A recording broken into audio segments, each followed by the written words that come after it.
kronis. Nah sekarang saya bertanya samamu, matahari pada mulanya apa? Anda nggak mau jawab. Apa yang ada pada diri Yesus yang bukan ciptaan? Anda nggak bisa jawab. Kenapa? Karena sejatinya yang Anda proklamirkan, yang Anda promosikan ini adalah iblis dalam nama Yesus. Kalian ini penyembah-penyembah iblis dalam nama Yesus. Yesus sudah mengatakan, waspadalah kepada iblis yang datang kepada kalian memakai namaku dan berkata, akulah Kristus. Mereka iblis ini akan menyesatkan banyak orang. Kalianlah itu. Makanya nanti kalian bertemu Yesus, Tuhan, Tuhan, bukankah kami bernubuat, mengusir setan, bermukjizat pakai namamu? Apa kata Yesus? Pi! Kamu pembuat kejahatan, aku tidak mengenal kalian, enyahlah daripadaku. Matius 7, 22, 23. Itu. Jadi berapi-api sampai terbata-bata kamu itu menjelaskan ketuhanan iblis dalam nama Yesus. Pret, orang waras mana yang mau percaya? Kau bungkus iblis itu dalam nama Yesus, kau pakai iblis itu mengusir setan, bermukjizat dalam nama Yesus, orang berakal tidak akan goyang. Makanya agamamu semakin hari semakin ditinggal. Di barat sana, di Eropa, bye-bye Kristen. Kenapa bisa demikian? Kan orang udah tahu, ini ternyata tipu muslihat. Cuman di Indonesia aja ya, karena belum ada perlawanan secara kuat. Tapi alhamdulillah dengan adanya API kalian sudah punya lawan kuat kan? Babak belur kan kalian di mana-mana. Bang Jum, aku boleh nanggapin Jospen? Boleh, silakan Bang, silakan. Iya, terima kasih. Bang Jospen, Anda tadi sebenarnya jadi blunder ini. Anda ngangkat Amsal 8. Di situ di ayat 22 jelas. Ya, Tuhan telah menciptakan aku sebagai permulaan pekerjaannya. Jadi jelas. Yang mengklaim diri sebagai akulah hikmat ini adalah ciptaan pertama dari Yahweh ya, Tuhan Huruf besar di sini semua. Dan itu Salomo Bang, bukan Yesus. Ini cuma empan-empannya yang ambil kitabnya orang. Iya, tapi itu. Bang Juma, kalau ini adalah sosok yang lain, maka jadi ada dua yang harus diikuti orang Kristen, kan repot. Jadi nggak mungkin belum selamat malam ini harus Yesus gitu. Iya. Malam. Nah itu. Jadi blunder si Jospen jadinya. Memang di sini Yesuslah pertama sekali. Selamat malam. Tapi tetap aja ciptaan, itu loh. Malam. Oke, tanggapilah Jospen. Oke. Sekarang giliran saya bicara. Bentar, Bang Jospen, benar. Ya malam Pak Leon, sebentar ya. Lanjut. Gantian Leon. Ya. Nah, Pak Jospen jangan lupa minum air putih dulu Pak Jospen. Teriak-teriak takut serak nanti ya. Lanjut. Oke, gantian bicara. Setelah ini saya akan turun. Amsal 8 karena ada kerja. Amsal 8 ayat 22 mengatakan, betul, dia adalah permulaan segala ciptaan yang dilahirkan. Makanya Yesus disebut anak tunggal. Kalau bahasa Inggris mengatakan the only begotten son of God. Satu-satunya yang diperanakan, satu-satunya yang diperanakan Bapa, dilahirkan Bapa. Nah, makanya dalam Amsal 8 ayat 23 dikatakan, ayat 8 24, Amsal 8 ayat 24, sebelum air samudra raya ada, aku telah lahir. Kemudian ayat 25, sebelum gunung-gunung tertanam dan lebih dahulu daripada bukit-bukit, aku telah lahir. Makanya kata-kata ini, kata-kata lahir, itu digunakan dalam Yohanes 1. Yohanes 1 ayat 1, pada mulanya adalah firman, firman itu bersama-sama dengan Allah. Kemudian ayat 14, firman itu menjadi manusia, sebagai apa? The only begotten of the Father, satu-satunya yang dilahirkan dari Bapa. Kemudian Yohanes 1 ayat 18 mengatakan, satu-satunya yang dilahirkan oleh Bapa. Yohanes 1 ayat 18. Jadi Yesus itu keluar dari Bapa sebagai satu-satunya anak yang diperanakan. Nah, inilah yang membedakan antara Yesus dengan kita. Kita itu adalah yang diciptakan dan kita keluar dari Yesus. Itu yang membedakannya. Dan saya permisi, saya turun dulu karena ada kerjaan. Mau seperti apapun, Yesus ciptaan udah selesai. Kalian penyembah ciptaan, udah. Dan sekali lagi saya katakan bahwa yang disajikan oleh saudara kita tadi itu bukan anak Maria, bukan. Tapi Kristus palsu yang disembah oleh Leon from Yehuda ini. Itu Yesus palsu yang kalian sembah, itu Yesus palsu yang kalian jual ke kami. Tapi sayang, kami nggak mau membeli sesuatu yang nggak jelas kayak gitu. Oke. Boleh saya bernarasi? Boleh, silakan. Boleh, ya. Jadi berbicara tentang firman, ya. Firman itu tidak hanya berpusat kepada satu objek, ya. Di dalam bahasa Ibrani itu adalah dafar atau perkataan, kehendak atau tindakan Allah. Jadi di sini yang bermain adalah roh firman itu sendiri. Ya, di dalam PB, dalam Yunani itu firman itu adalah pribadi yang sudah menjadi Yesus. Di dalam Yohanes 1 ayat 14. Jadi firman kalau Anda katakan firman adalah ciptaan, saya setuju di dalam PL. Diciptakan. Karena dia dalam bentuk perkataan, kehendak, tindakan Allah. Di dalam PB, firman sudah menjadi pribadi ilahi. Nah, di dalam Alkitab, secara utuh, perjanjian baru dan perjanjian lama, itu juga dikatakan firman. Jadi artinya firman yang tertulis, menjadi Bible. Lalu, yang dikatakan yang firman yang hidup itu yang mana? Itulah anak Allah yang menjadi manusia. Jadi perkataan yang disampaikan oleh Bang Suma tadi bahwa firman diciptakan, saya memang benar. Di dalam PL itu memang mengatakan bahwa firman itu adalah ciptaan.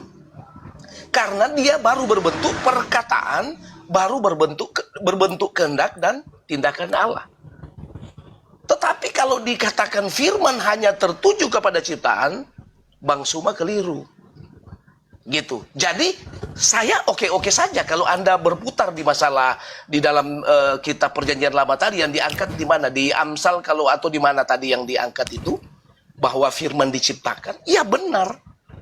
Jadi ciptaan itu perkataannya, yaitu kehendak dan tindakan.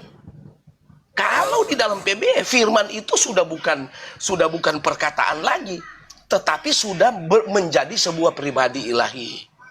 Begitu seperti yang tercatat di dalam Yohanes 1 ayat 1 dan 1 ayat 14. Lalu Alkitab perjanjian baru dan perjanjian lama itu firman juga. Firman yang sudah tertulis secara kitab. Lalu yang hidup itu siapa? Ya Allah yang menjadi manusia itu tadi, yaitu Yesus, yaitu firman yang hidup. Jadi itu sedikit pencerahan mengenai kata firman. Jadi oke-oke saja pernyataan Suma mengatakan bahwa firman itu adalah ciptaan, saya setuju. Di dalam konteks PL. Nah gitu. Dalam konteks PL. Memang. Saya tidak menyangkal. Itu ada di Yesaya 55 ayat 11. Kejadian pasal 1 juga itu. Ya. Lalu, yang saya mau sedikit membuka cara berpikir Bang Suma, ya, bahwa Bang Suma jangan hanya terfokus ke satu bagian, yaitu firman yang dikatakan diciptakan dan sebagainya. Nah gitu. Jadi pengertian firman di dalam Bible itu ada 4 jenis. Ya, yang pertama seperti saya katakan perkataan, kehendak dan tindakan. Lalu yang kedua, firman yang sudah menjadi pribadi ilahi. Lalu yang ketiga, yaitu Bible yang tercatat, itu firman juga. Nah, gitu. Dari Kejadian sampai Wahyu itu jadi firman. Firman yang tertulis gitu. Lalu firman yang hidup yang mana? Ya itulah anak Allah yang menjadi manusia. Jadi itu dulu yang bisa saya sampaikan. Daripada kita melebar, kita memframing, ya akhirnya apa? Sini, kau duduk. Kebingungan bagi umatmu Saudara juga yang Leon, mendengar. duduk di sini biar tak ajarin, biar tak suapin ilmu ya. Kalau dikatakan firman hidup itu penyampai firman, semuanya firman hidup. Kenapa dikatakan firman dalam bentuk buku? Karena firman Tuhan dicatat di sebuah buku. Kalau nabi, rasul itu firman hidup. Orang yang bisa menghafal Quran itu Quran hidup. Orang yang bisa menghafal Quran itu Quran yang berjalan. Yesus disebut firman hidup karena dia menyampaikan firman tanpa kitab. Begitu deh. Jangan kau jual agama paganmu di sini. Sebenarnya kalau saya ingin suapin kamu dengan yang tadi itu sama aja, nggak ada bedanya. Sebenarnya orang Kristen itu kalau berbicara firman itu ada 4 di dalam Bible. Firman itu cuma ada 2. Yang pertama firman, ucapan, kalimat, tita, kehendak, ide Tuhan yang disampaikan melalui penyampai firman Nabi. Nah, kemudian yang kedua yang Anda katakan tadi firman hidup itu sebenarnya adalah dewanya Romawi. Baca Filipi 2 nomor 6, nomor 7, nomor 8. Itu Tuhanmu, itu dewamu. Theos tidak mempertahankan keteosannya, melainkan mengosongkan dirinya, lalu turun menjadi hamba, lalu mengambil rupa manusia, lalu menjadi taat, lalu taat sampai mati. Itu jangan kau sembunyikan itu. Itu dewamu tuh yang jadi manusia. Itu yang kau sebut firman hidup itu. Yang kau sembah itu. Jangan bedakan dengan Yohanes 1 nomor 1 sampai seterusnya. Yohanes 1 pada mulanya adalah firman. Memang betul, segala sesuatu itu pada mulanya berasal dari kehendak. Matahari berasal dari kehendak. Bumi berasal dari kehendak.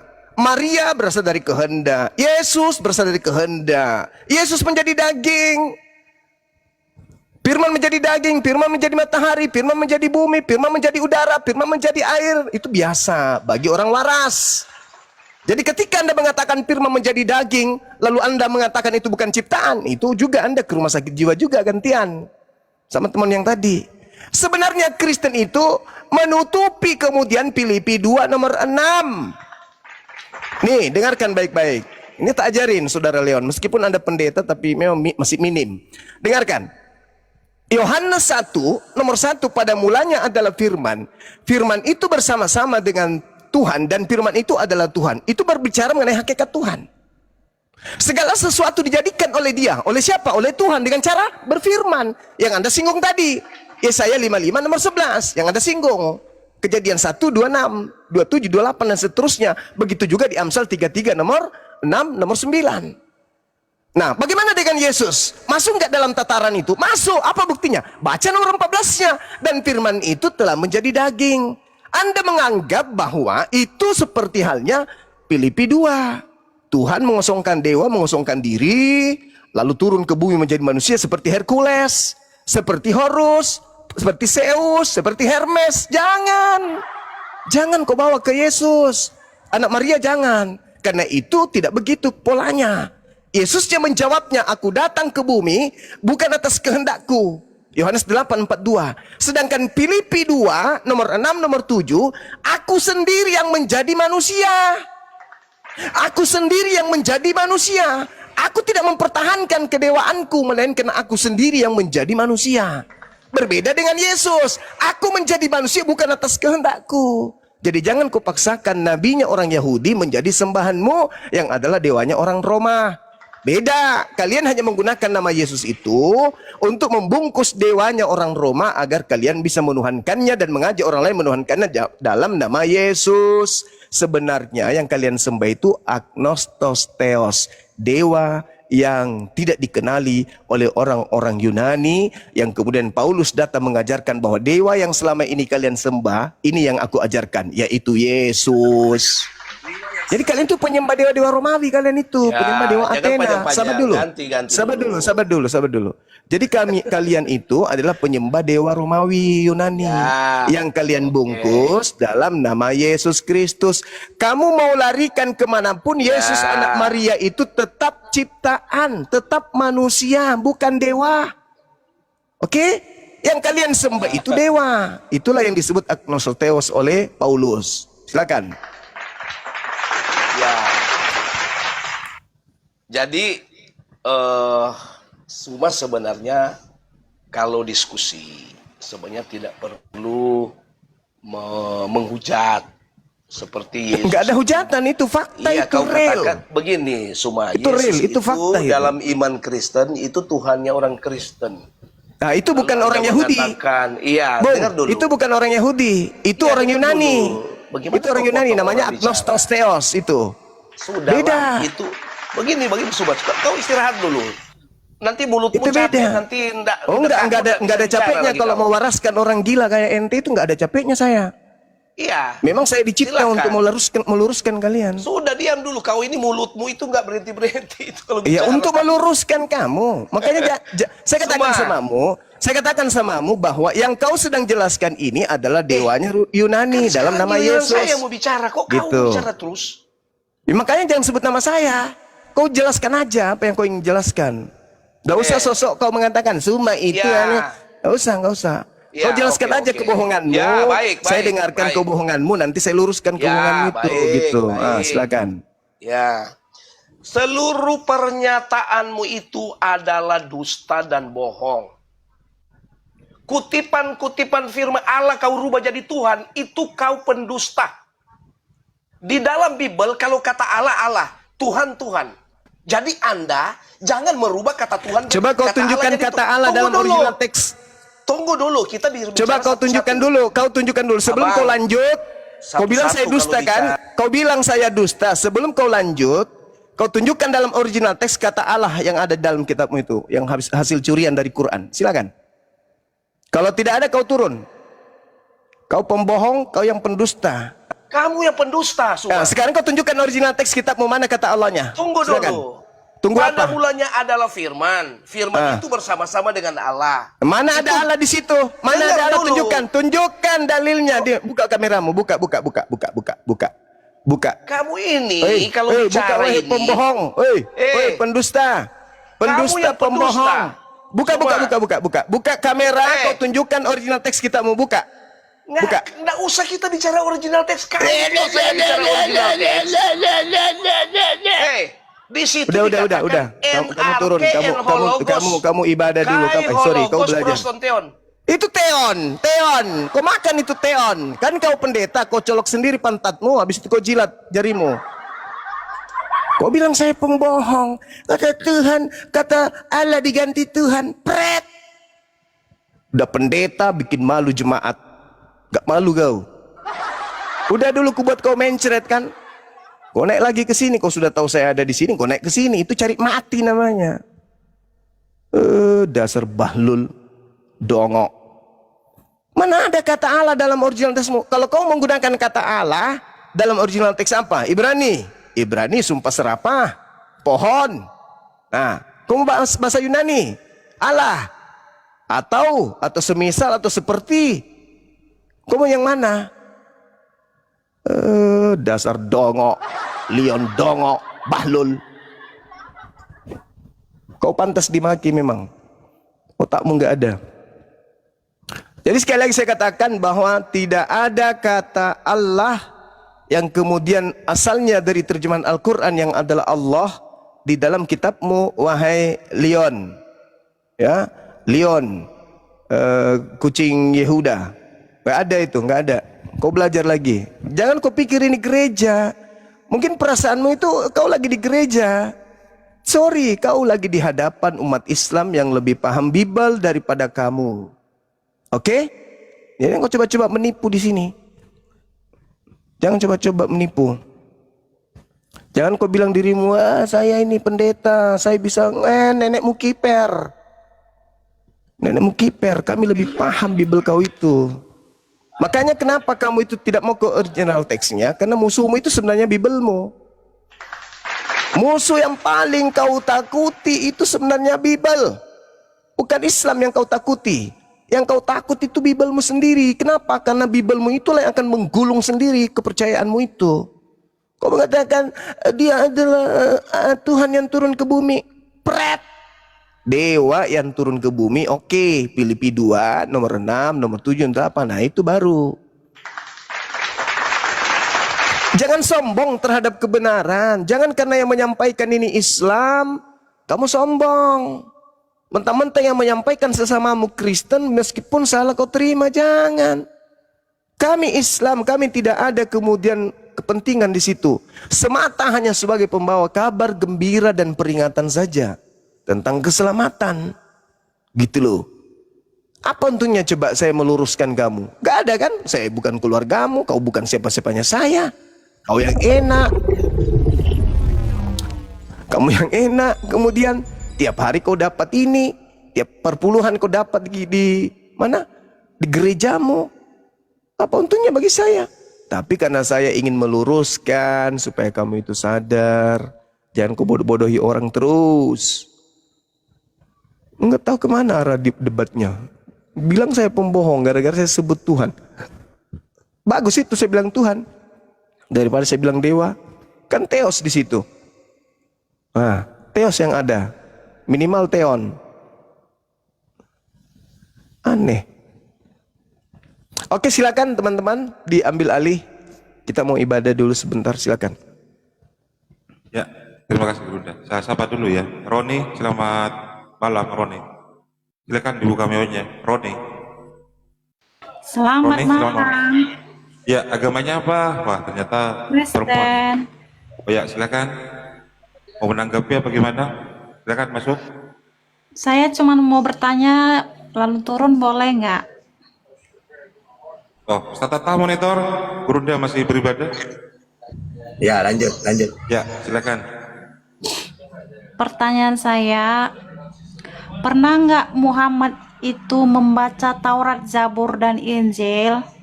Akunta tatslu min qablihi min kitabin wala takhutuhu biyaminik idzal lartabal mubtilun. Jadi engkau Muhammad tidak pernah membaca Taurat dan Injil, kitab-kitab sebelumnya. Andai kan engkau pernah Oh, membaca. ya udah Pak, udah. Ya udah terus. Udah itu aja Pak. Ya sudah. Terus. Makasih ya. Nah. Rupanya Muhammad tak pernah baca Taurat, Zabur, dan Injil. Makanya Kami balik nanya dong, semua ada nggak ke- pendeta kamu yang pernah membaca kebingungan. Taurat dan Injil? Udah Ada Pak. nggak? Kenapa kayak babi kepanasan? Kenapa kayak babi guling? Kenapa? Iya, Pertanyaan yang makanya- sama. Ada nggak pendetamu, pastormu dari abad pertama sampai sekarang yang pernah baca Torah? Ada nggak? Ada nggak? Yang penting saya udah tahu Muhammad nggak pernah baca. Wah, memang nggak pernah. Makanya Iya. sekarang pertanyaan dibalikin sama Anda. tahu. Pernah nggak ada nggak seorang pendeta yang pernah baca Taurat? Makanya dia selalu gagal Makanya kamu salah semua karena kau tidak pernah baca Taurat. sejarah. Yang kau baca cuma Septuaginta, terjemahan Yang dalam bahasa dipersembahkan Yunani. Abraham, Ishak, Oh, nantinya pantasan Ismail. aja Tuhannya Yahudi dianggap dewanya Romawi. Oh, pantasan Yesus nyembah makhluk disalibkan, kuburan. dibilang disertakan. Oh, pantasan nyembah makhluk kuburan. Ternyata nggak pernah baca gagal Taurat sejarah asli. terus. Oh, ternyata makanya nyembah makhluk kuburan. Ternyata nggak pernah baca Taurat asli. Oten-oten Makanya ini. diakui, nggak pernah baca Taurat Pantesan Injil. aja. Pantesan. Pantesan gagal karangan Lukas dibilang Injil. Karangan Makanya. Yohanes dibilang Injil. Pantasan aja buku Markus dibilang Injil. Padahal Injil itu adanya dari Al-Quran. Oh, pantesan Gagal aja. sejarah. Pantesan Gagal salah sejarah. sembah. Makhluk kuburan Makanya, disembah, nggak pantesan. Ternyata tidak pernah baca dosa. Taurat. Aduh, Dia kasihan nggak tahu. kali, Baba. Yang dipersembahkan Abraham, Kasihan kali, ternyata hanya baca terjemahan Ismail. Septuaginta. Aduh, parah. Udah jelas. Parah. Udah, turun. Jelas. Turun ke Terima bawah, kasih. ke bawah. Jangan lupa garuk pantat. Lanjut lagi. Naikkan lagi, kalau tak ada otaknya dipijak lagi. Logika sehat gimana? Logika sehat. Nah, ini masih sehat. Biar aja dia duduk tenang di sini. Dia sehat kan? Bentar dulu, Kalau Pak. sehat jangan disiksa. Kalau yang tidak sehat kita itu disiksa aja nggak apa-apa.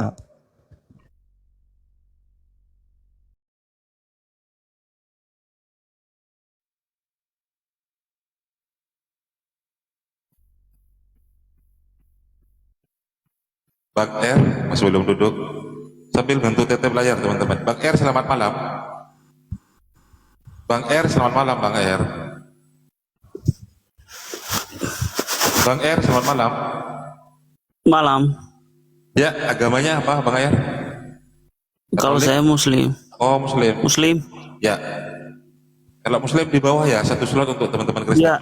Bang R ya. Low Ya, saya battery. nyimak aja, Bang. Please charge. Oke, makasih. Saya turunkan, mohon maaf. Oke. Ya, silakan. Anak Teos yang lain silakan naik, minta multi.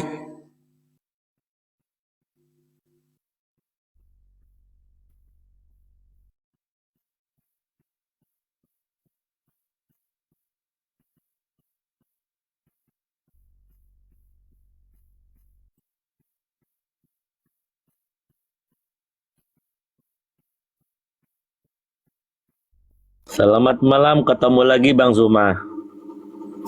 Pasti takut dia. Asalkan diskusinya itu tertib, tidak kayak pasar. Silakan. Enggak baik, enggak kayak pasar Ya, Pak. ya. Aku Gurunda mah- masih monitor Gurunda. Oke siap. Jap, aku ambil data dulu. Berada? Masih berada ya. Ustadz Alif. Monitor Ustadz Alif. Oke, Bang Zuma. Monitor Jangan seperti Ustadz kayak Ada. tadi Zuma ya. Lain kutanya, lain Anda jawab. Lanjut. Oke, jadi aku ingin bertanya kepada Zuma ya, karena tadi sepertinya lain kutanya, lain dijawab oleh Bang Zuma tadi. Dan ada satu ketika detik-detik Zuma enggak memahami ayat yang kutanyakan ya. Dia mengatakan apa ya gitu tadi. Malah dia tersekat-sekat. Jadi jangan seperti itu Bang Zuma ya, jangan malu-malu. Silakan poinnya langsung. Poinnya. Sekarang di sini, kan aku sudah buka data ini kok malah nggak paham Iya, juga poinnya di mana. poinnya langsung. Ya udah, Jangan ya udah. kebawakan, Oke, silakan. ya. Oke. Di sini Allah lagi minjam kepada siapa ini? Allah minjam kepada Di manusia ini. situ perniagaan. Ketika manusia mau berbuat baik dengan Perniagaan. amalan-amalannya. Jadi Ya, iman Islam ya. ini perniagaan ya. Ya, ibarat silakan Ustaz Hatta. Ibarat bermaksud tadi. iman di Islam ini adalah perniagaan. Oke, sudah ya, langsung saya dengan tafsirannya. Jadi itu maksudnya bukan Allah siapakah yang bersedia memberi pinjaman kepada Allah. Maksudnya caranya bagaimana? Baca Jalalainnya, yaitu dengan menafkahkan hartanya di jalan Allah. Gitu loh, bukan Allah minjam gitu, enggak. Sama dengan gini dalam hadis itu ya. Barang siapa yang memberi hutang tetangganya yang miskin, ya itu sama dengan menolong Allah. Maksudnya apa? Dalam Islam ini kalau punya tetangga miskin, ya tolonglah. Maka Allah akan menolong kita. Bukan Allahnya yang minta tolong. Kita harus memberi tolongan kepada orang miskin. Ya sama orang Kristen itu yang ngomong itu. Kan ada di dalam kisah para Rasul atau berapa itu. Hai bulus, kenapa kamu menganiaya aku? Terus orang Islam nanya, sejak kapan Yesus dianiaya? Enggak, tante, maksudnya jemaahnya dianiaya. Loh, kan sama aja kan? Kayak gitu. Bukan Yesusnya yang dianiaya. Nah, kayak gitu. Jadi itu akhlak tetangga. Jadi kalau ada tetangga miskin, minta tolong, kita tolong. Makanya ada hadis, ketika aku sakit, kenapa kamu tidak ketika aku tidak berpakaian, kenapa kamu tidak memberiku? Maksudnya tetangga. Jadi kita umat Islam itu kalau ada orang butuh pertolongan, kita harus bantu gitu loh. Maka Allah akan menolong kita nantinya. Melipat gandakan. Ya. Silakan Selesius. Waduh, itu Bang Putra itu dari tadi naik ke Komal ini cuman itu aja, Subhat yang dibawa. Iya, dari Nggak ada tadi yang sudah lain. jelasin. Ya, Selesius silakan. Selesius masuk. Oh iya, selamat malam semuanya. Masih ada Ustadz Zuma ya?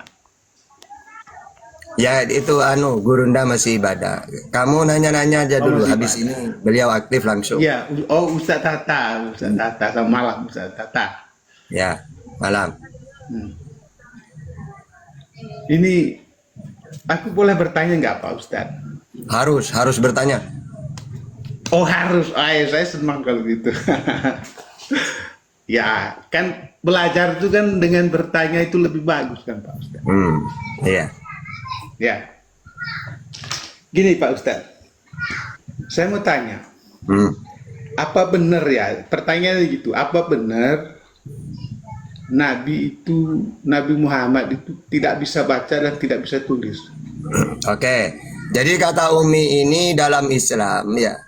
Al-Ankabut ayat 48. Wa ma kunta tatlu min qablihi min kitabin wala takhutuhu bi yaminik idar lartabal mubtilun.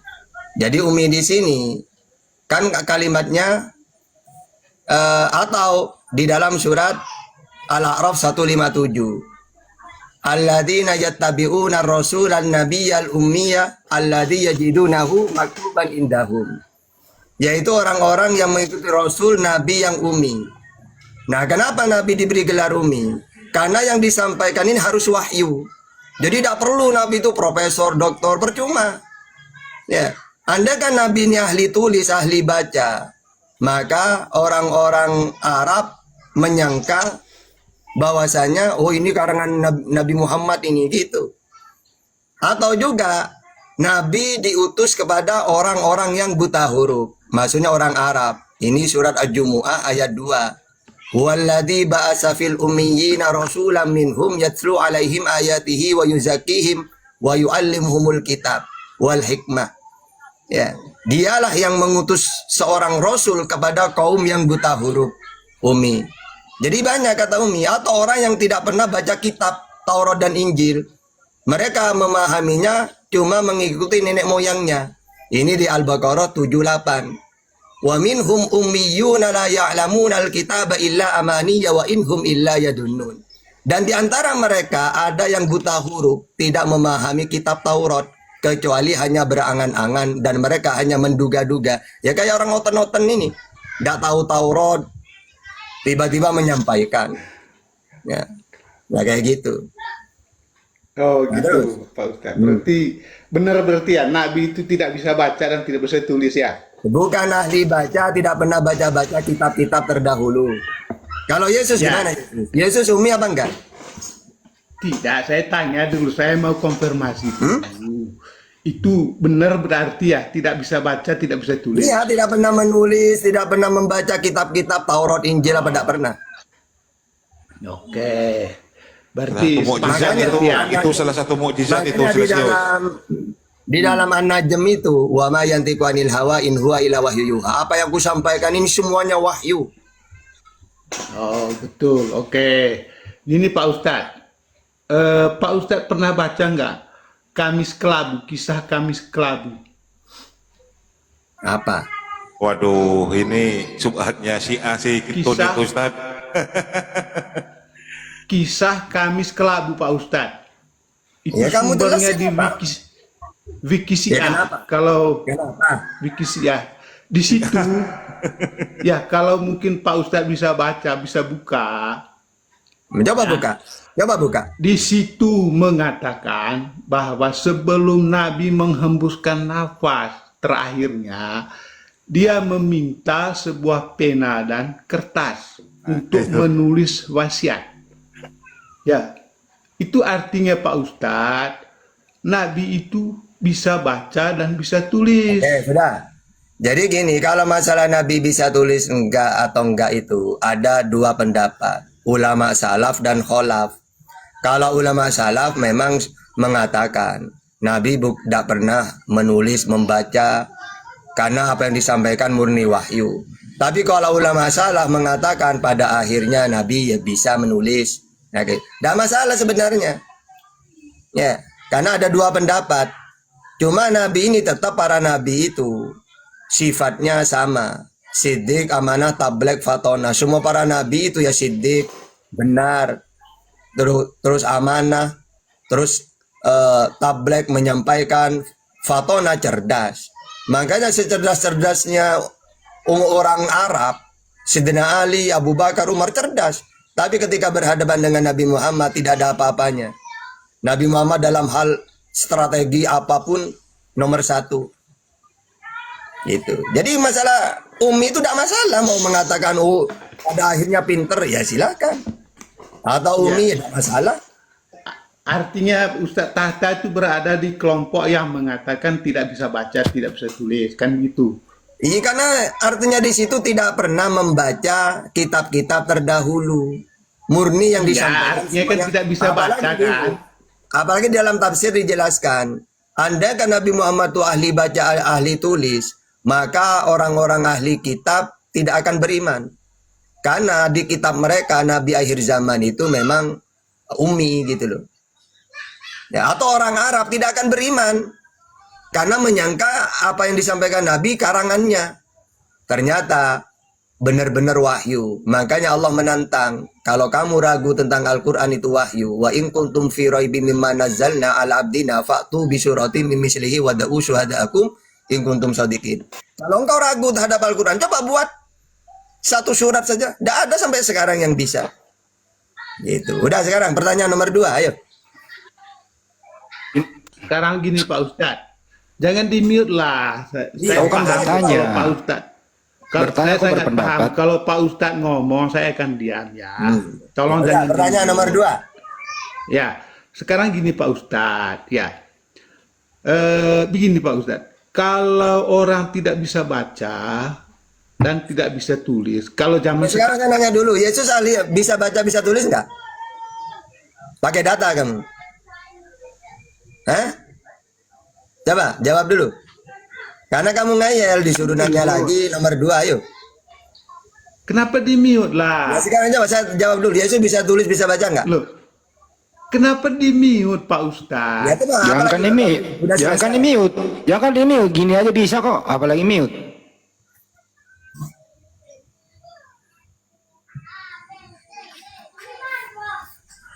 Harus memang dijelaskan itu, Ustaz.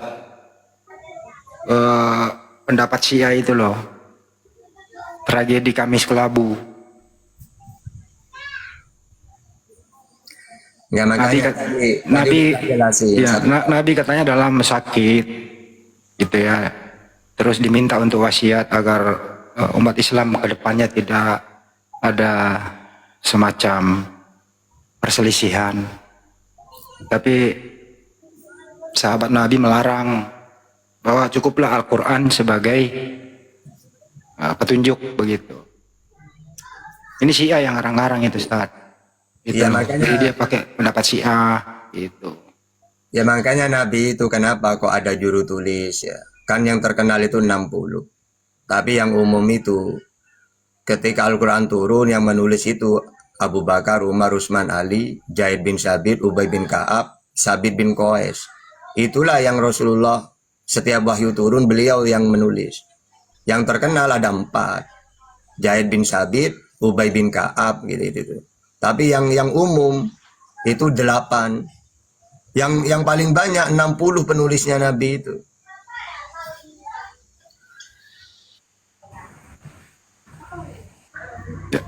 Jadi itu Syiah bener-bener itu ya. Itu masih dipegang loh, Ustaz. Ada tragedi Kamis Kelabu, Kamis Kelam. Rajiat yang siapa sih namanya itu, lupa gue itu. Itu yang dipakai sebagai hujah, Ustaz. Ini memang harus diluruskan. Jadi kalau kamu memakai pendapat Syiah, bro, ya tanya ke Syiahnya, jangan nanya ke Sunni. Gitu ya.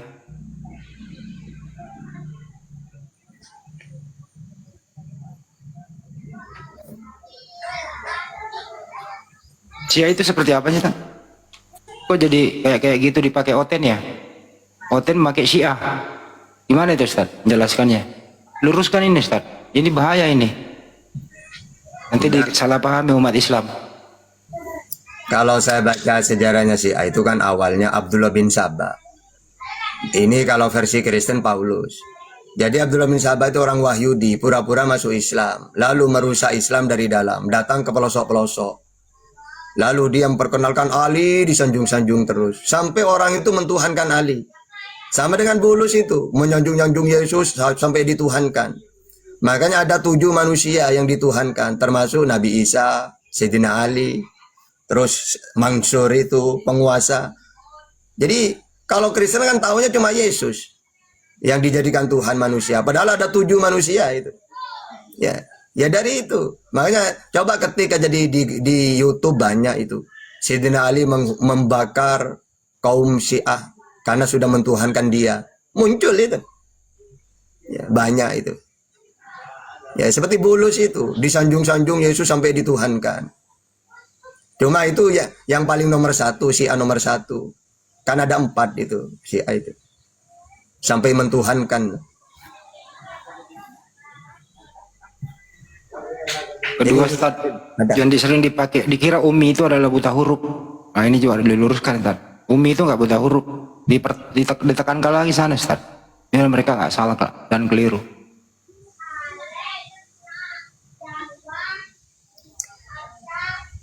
Iya makanya kata Umi itu orang Arab itu kan dulunya itu justru kalau sering membaca menulis itu di apa ya, dibully.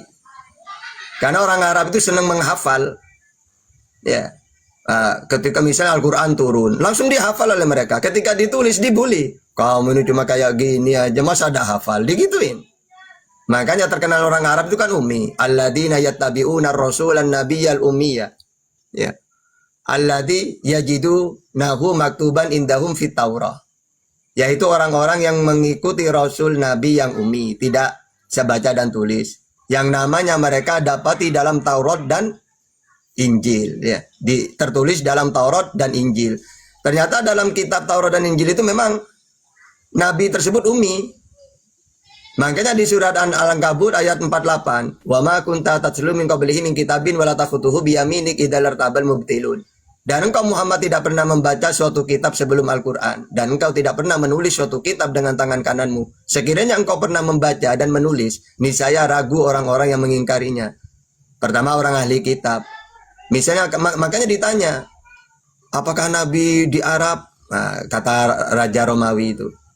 Dia orang ahli tulis, ahli baca. Anda kan jawab iya, tidak akan beriman mereka. Karena di kitab mereka ini ternyata memang Nabi akhir zaman itu ummi. Itu. Maksudnya apa? Ya wajar lah. Kalau Nabi Muhammad ahli baca, ahli tulis, pasti diklaim nanti. Diklaim Al-Quran ini karangannya gitu loh. Wong sekarang aja masih diklaim, wah itu karangan Nabi Muhammad, masih digituin.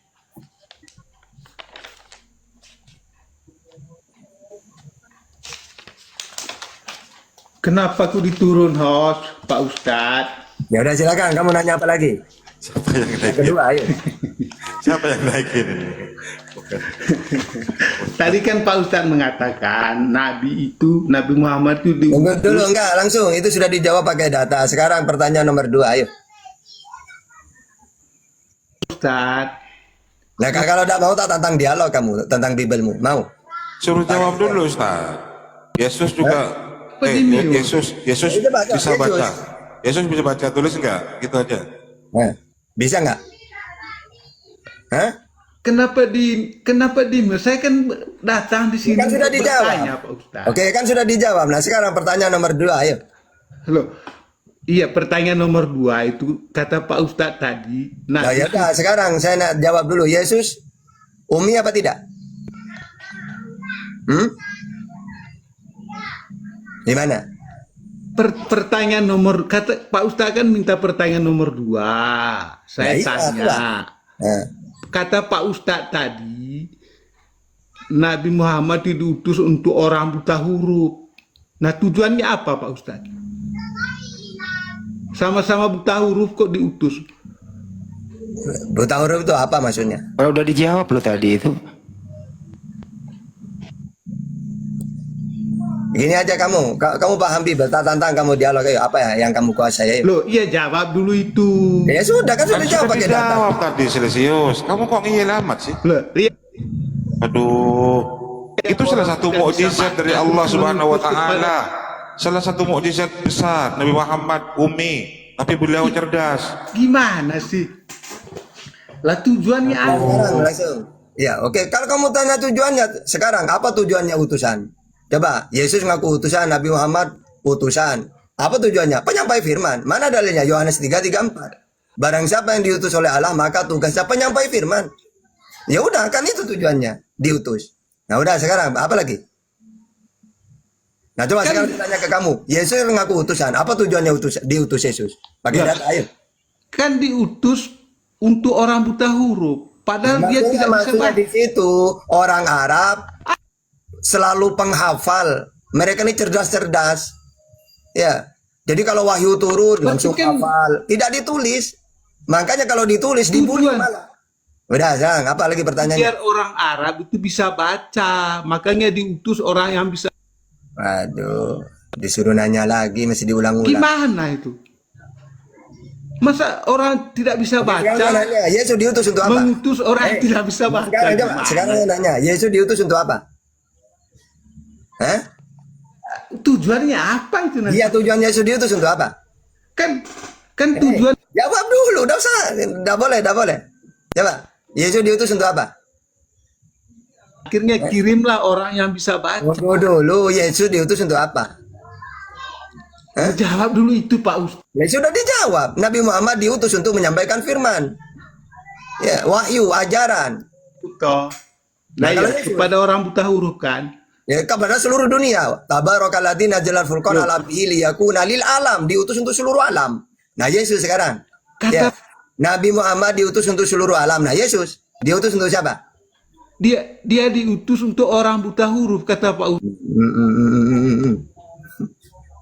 Ya, jawab dulu. Saya udah pakai data. Nabi Muhammad diutus untuk seluruh alam.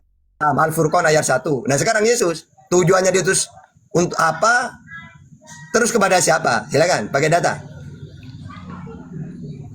Enggak, saya masih mengejar. Enggak, kan ini sudah kujawab. Sekarang pertanyaan balik. Ya, kamu kan tadi nanya. Tak tahu untuk apa Nabi Muhammad diutus? Untuk menyampaikan firman. Karena semua para nabi diutus basyira wa nadhira, untuk menyampaikan, mengajar, tablek, untuk menyampaikan ajaran yang dia terima dari Tuhannya. Nah, sekarang saya tanya, Yesus diutus untuk apa? Ayo. Ini saya mau dengan Ustaz Juma tadi. Mana Ustaz Juma? Wah, kamu ngeyel kayak udah tahu apa-apa mau lawan Bang Juma kamu. Udah, kamu nanya lu udah bisa. Masa orang buta huruf kirim orang buta? Ini mau menghujat doang, bukan mau dialog. Kalau begitu diapain? Gini nih. Hacu. Nah, gitu. Udah berapa kali itu Umi itu bukan buta huruf, udah dijelaskan sama Ustaz Hatta. Umi bukan buta huruf. Diulang lagi nih, Umi itu bukan buta huruf. Nabi Muhammad itu orangnya cerdas. Makanya orang Kristen ini jangankan dialog, bertanya aja tidak bisa mereka, kesurupan, apalagi dialog. Makanya orang jemaah biasa disuruh naik, pendetanya cuma nerima perpuluhan. Coba pendetanya suruh dialog, enak. Orang-orang biasa kayak gitu udah tahu apa-apa, naik mau dialog. Terus lawannya kayak Mbak Gurunda. Aduh, ya Kak, gimana ya? Nggak wajar. Assalamualaikum warahmatullahi wabarakatuh. Waalaikumsalam warahmatullahi wabarakatuh. Cara Ya, Ustaz, berbahasa. boleh? Ya, silakan. Bang Andi boleh izin? Hani Bang ini siapa dulu? Saya sapa dulu ya. Hani, selamat malam Hani. Hani, selamat malam. Hani, selamat malam. Saya turunkan ya kalau tidak ngomong ya. Ganti Kristen yang lain ya.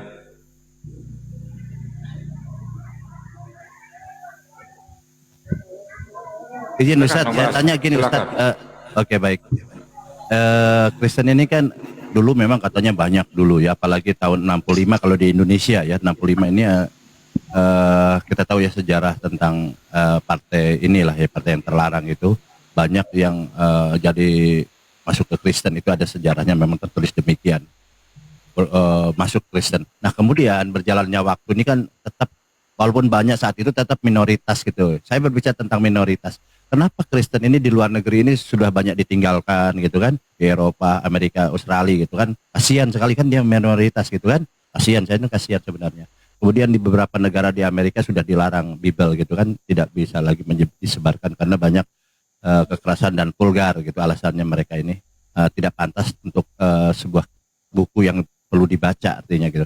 Nah, yang pertanyaan saya, yang poinnya gini Pak Ustadz.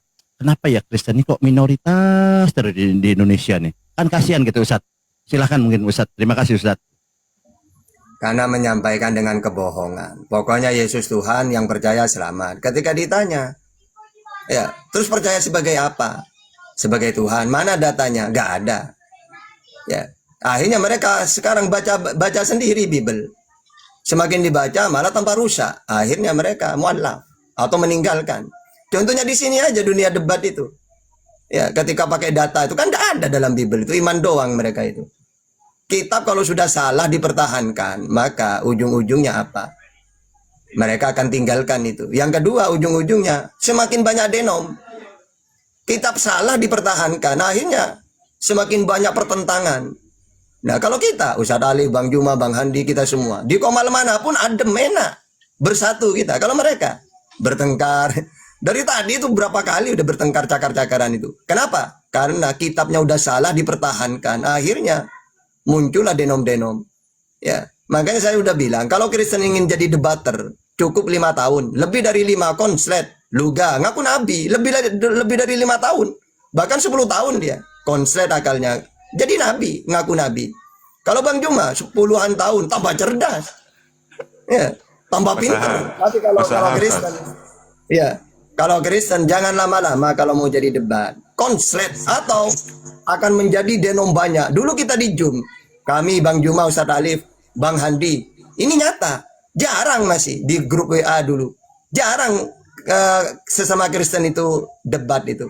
Akhirnya ya Herdi, Billy, siapa semua denom-denom muncul denom-denom baru.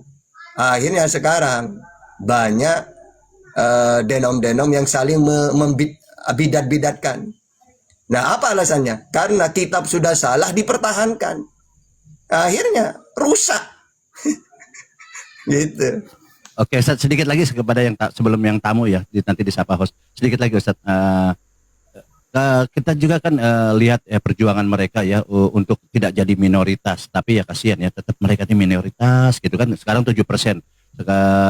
Kemungkinan kita OTW 5% gitu kan, mereka di minoritas. Kasihan gitu ya. Tapi perjuangan mereka untuk jadi tidak minoritas nih dibuktikan seperti siapa Risuli Lubis ini kan, dia dari kolong jembatan dari door to door lainnya, banyak yang datang ke rumah dia ingin mengangkat dari minoritas mungkin ke mayoritas cita-citanya, tapi kasihan ya kan mereka ini tetap aja minoritas.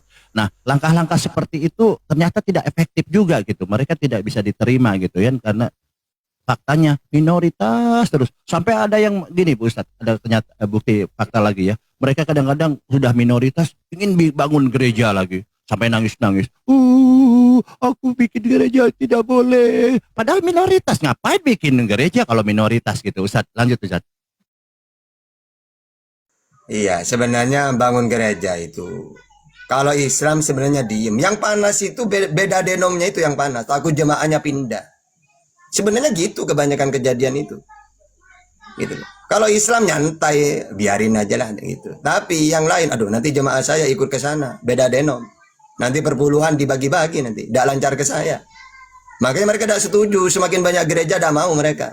Karena pasti beda denom. Akhirnya perpuluhannya itu berkurang gitu. Rebutan jemaah.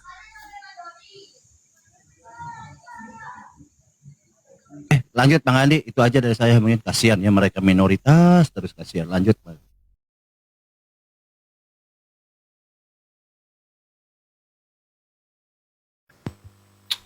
Intinya itu mari diskusi baik-baik gitu loh. Kalau kamu bertanya, dengarkan jawaban. Ini tadi Oten ini gitu, dia bertanya tapi tidak ada tempat di kepalanya untuk menerima jawaban. Jadi bertanya, nggak mau mendengarkan jawaban gitu. Nah, ini permasalahan sebenarnya. Nah, teman-teman paham nggak kenapa Oten yang tadi ini tidak mengerti jawaban Ustaz Tata? Silakan dijawab aja sendiri. Kalau pendapat saya sih, di kepalanya itu tidak ada lagi tempat untuk menerima kebenaran. Dan dalam kepalanya ya, silakan kalian menjawab sendiri. Kenapa tadi Oten ini tidak bisa mendengarkan jawaban?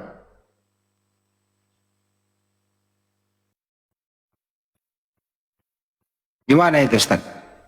Memang orang kafir itu memang udah dicabut ya? Apa tidak ada berusaha mereka untuk mendapat hidayah Ustaz? Apa memang sudah serendah-rendahnya begitu Ustaz? Gimana ini kisah kayak gini-gini nih? Ulaika kal an'am. Satata. Ya apa? Orang kafir Macam-macam itu ya. ya, orang kafir itu walaupun tidak dihina sudah terhina kan Ustaz? Maksudnya Al-An'am itu gini. Manusia diberi otak, diberi pikiran, tapi tidak mau dikenalkan Tuhan yang benar, tidak percaya. Padahal sabbahalillahi ma fis samawati wal ardi. Semua makhluk itu bertasbih kepada Allah. Tahu Tuhan itu Allah. Nah, mereka ini diberi otak, udah dikenalkan Tuhan yang benar, malah milih menyembah manusia. Berarti kan kalah dengan Al-An'am kan? Kalah dengan binatang itu. Binatang saja tahu Tuhan itu Allah. Iblis lu tahu Tuhan itu Allah. Tapi manusia Iblis sudah pernah menyekutukan Allah, enggak. Iblis itu cuma dia itu sombong, tahu sampai sekarang tahu Tuhan itu Allah. Ya, tapi manusia, makanya dalam kitab itu gini. Manusia ini kalau dia baik, lebih baik daripada malaikat. Malaikat taat kepada Allah karena tidak punya nafsu. Disuruh sujud walaupun puluhan tahun, ribuan tahun sujud dia karena tidak punya capek, tidak punya keinginan. Kok ada manusia punya nafsu tapi sujud kepada Allah, taat, maka lebih tinggi manusia. Tapi manusia ini kalau dia buruk, lebih buruk daripada iblis. Seburuk-buruknya iblis tahu Tuhan itu Allah. Tapi mereka ini manusia. Ya. Itu makanya kalau buruk lebih buruk daripada iblis karena tidak kenal Tuhan. Kalau baik malah lebih baik daripada malaikat. Ya, karena malaikat taat, ada manusia taat. Tapi malaikat tidak punya nafsu, tidak punya capek. Ya. Ya. Kok ada manusia diberi capek, tapi tetap taat, berarti lebih baik masih gitu. Kadang lebih buruk. Bahkan lebih buruk daripada iblis. Seburuk-buruknya iblis tahu Tuhan itu Allah. Mereka ini.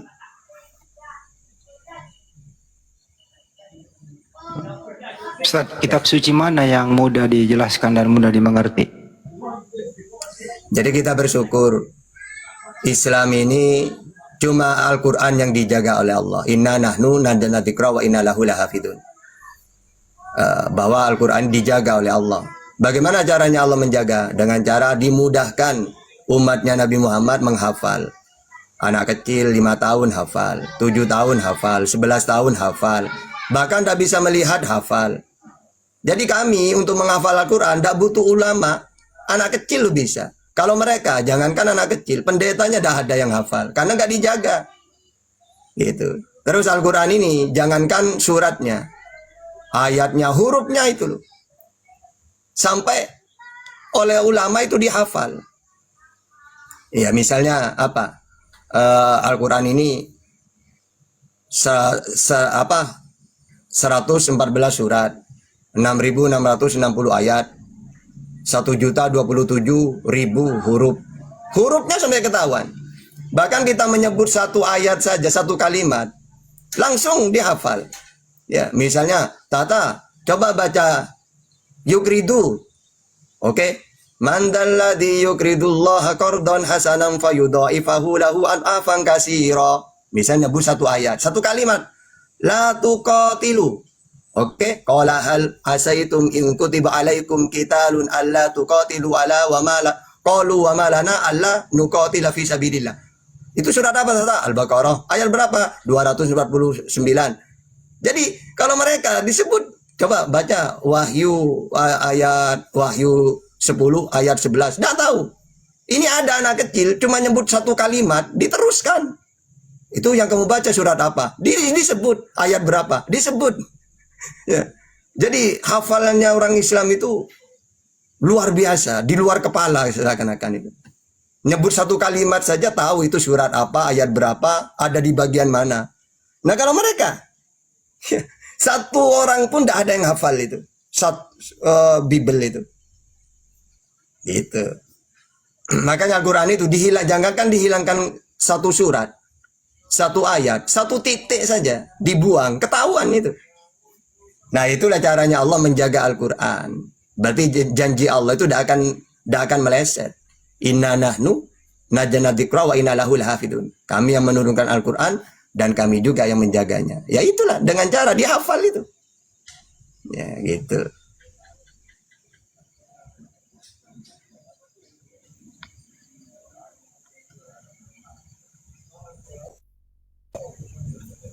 Kalau nggak salah Banyuma ada jadwal malam ini jam 8 ya?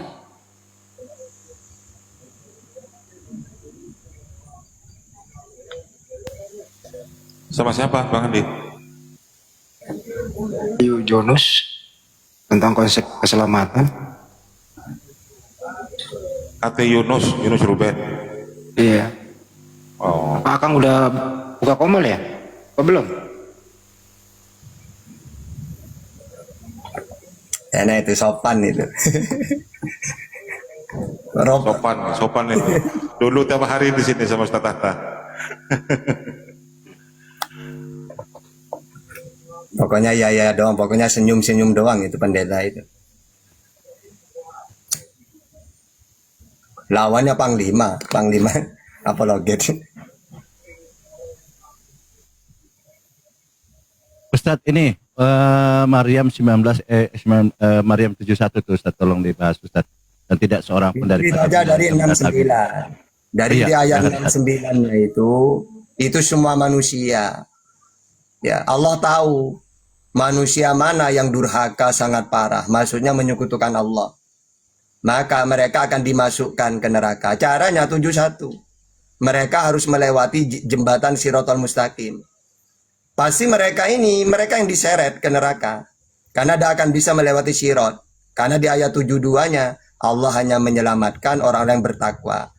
Ya, jadi setelah hari penghisapan itu, semua manusia akan melewati itu. Tapi yang bisa lewat cuma orang yang bertakwa. 72-nya, gitu sebenarnya itu. Tapi diklaim itu kata semua umat Islam. Bukan semua umat Islam, semua manusia akan melewati itu. Uang itu jalan ke surga. Sedangkan di bawah jembatan itu, sirat itu neraka. Maksudnya gitu. Melewati neraka itu maksudnya gitu. Jembatan itu. Itu di Ibnu Katsir. Justru ayat itu bunuh diri mereka. Karena mereka ini yang di 71 itu. Nah kalau umat Islam kan 72-nya. Allah hanya menyelamatkan orang yang bertakwa. Yang bisa melewati maksudnya gitu. Ada lagi di bawah tuh. Naik ke room edis bisa nggak? Ini lagi herdernya si Kudis Tepu ini. Udah nggak laku ya? Dipasarkan kemari ya? Jangankan kami muslim. Oten. Nyala ini tuh udah musuhnya Edis kok. Selesaiin dulu deh urusan ke dalam ya. Selesaikan dulu, konsolidasi dulu gitu loh. Kalau perlu konsili dulu.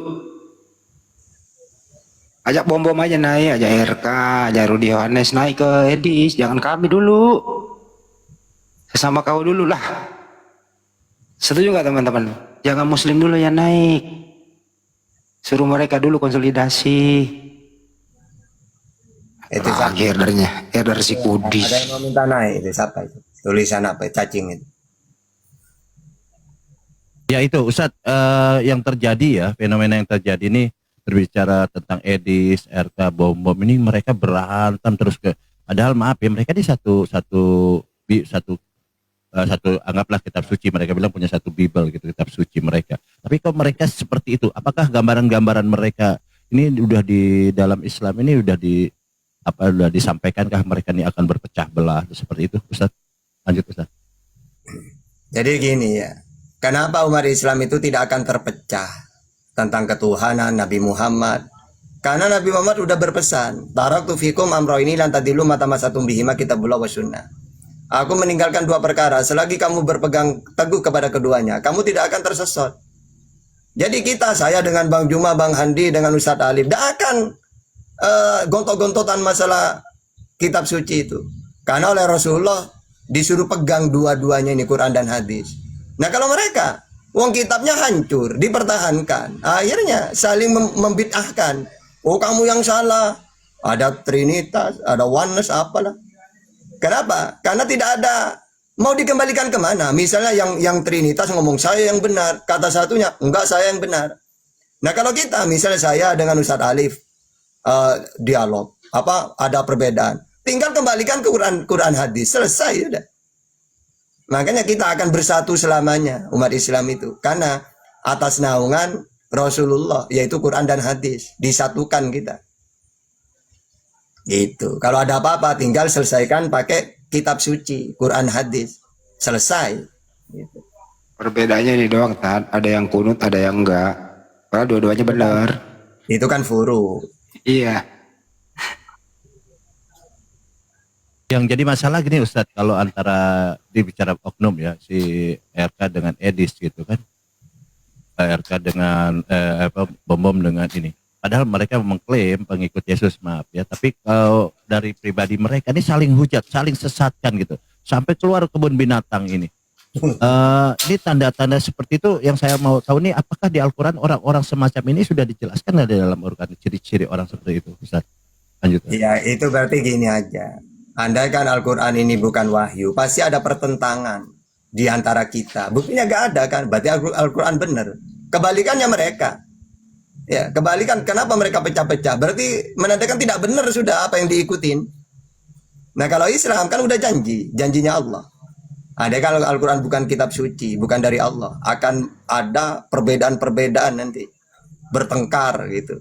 Tentang ketuhanan, tentang Nabi Muhammad. Ya buktinya gak ada kita. Nah kalau mereka menandakan Al-Quran benar, kenapa mereka banyak pertentangan, bertengkar, ini. Karena sama-sama membenarkan dirinya sendiri. Kalau kita kan yang benar Quran dan hadis, kembalikan, selesai.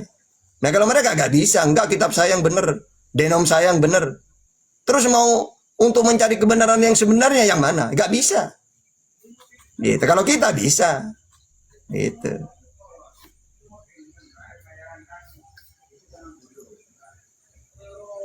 Jadi ini menunjukkan bahwa begitu mulianya Al-Quran. Ini ntar dulu. Begitu. Silakan. Bang Juma ada jadwal jam 8 tuh. Jam 9 udah bentar lagi gitu ya. Jadi saya izinkan Bang Juma geser ke Akang. Jam 8 jadwalnya gitu. Tuh kira-kira teman-teman. Silakan Bang Juma geser ke Akang. Bener kan? Itu kira-kira. Lanjut. Kang Alif. Ustadz Alif lah, mana nggak dari tadi nggak jawab nih, jangan-jangan nggak bisa jawab nih Ustadz Alif. Silakan Ustadz Alif. Duet terus sama Ustaz Ali sampai malam nanti. Iya jadi enak kawan. Jadi di komal-komal muslim tuh diisi apologet semua. Kalau gak ada gitu nanti yang satu jebol nanti. Kalau Ini pengikut. Ini ada pengikut Yesus yang setia nih, coba. Masnya gimana tuh?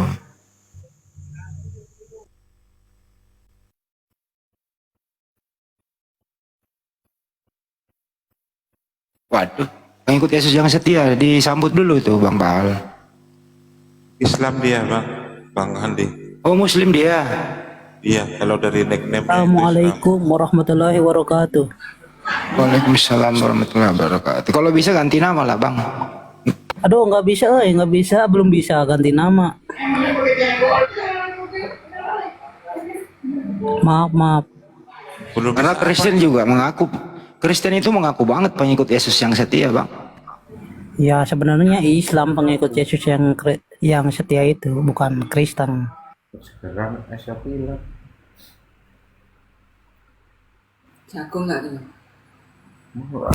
Kalau kita bukan pengikut, tapi mengimani Nabi Isa alaihissalam. Iya. Itu Bang, jadi beda konteks, kita beda kalimat lah. Iya. Kalau agak rancu kalau pengikut Yesus yang setia Bang. Nggak tahu Isa, Yesus itu Isa, nggak tahu. Agak rancu Bang namanya kalau seperti itu.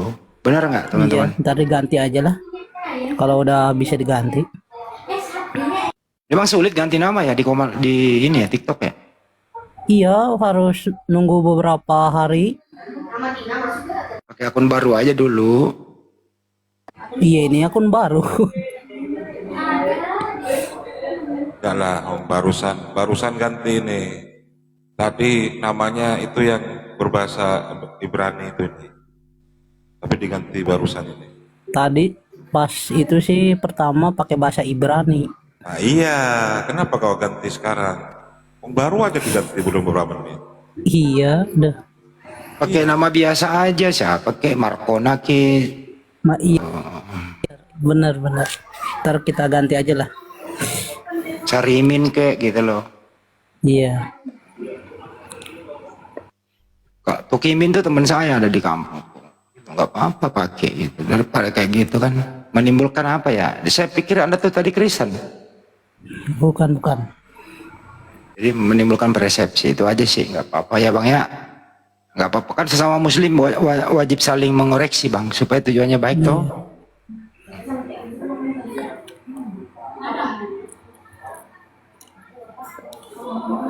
Ada tamu tuh silakan disambut dulu. Disabit apa disambut sih? Kayaknya kepencet ini. Gio, selamat malam Gio. Gio, selamat malam. Dibuka mute-nya, Gio. Pencet ini Bang Andi.